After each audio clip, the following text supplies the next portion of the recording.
নবীজি হরিণের বাঁধন খোলার পরে হরিণ এক দৌড়ে বাচ্চাদের কাছে গিয়েছে,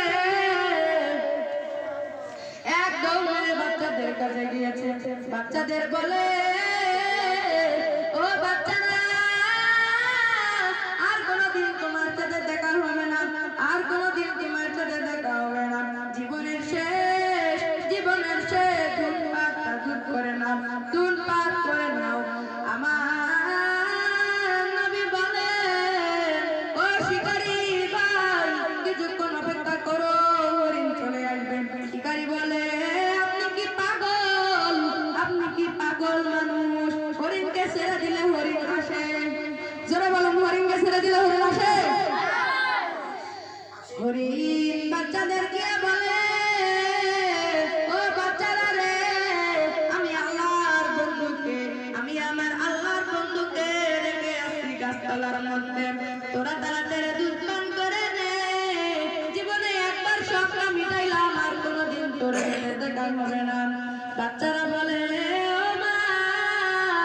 ও মা, তুমি কার সাথে দেখা করেছ? হরিণ বলে, আমি আল্লাহর বন্ধু, আল্লাহর দোস্ত হাবিবুল্লাহর সাথে দেখা করেছি।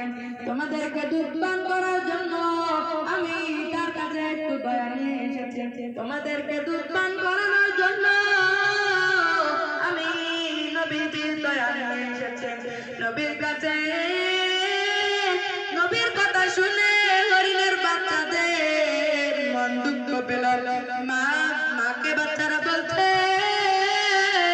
ও মা, আল্লাহর বন্ধুর সাথে তুমি দেখা করেছ, সেই আল্লাহর বন্ধুকে দেখা ছাড়া আমরা কখনো তোমার মুখে, আমরা কখনো তোমার দুধে মুখ লাগাবো না।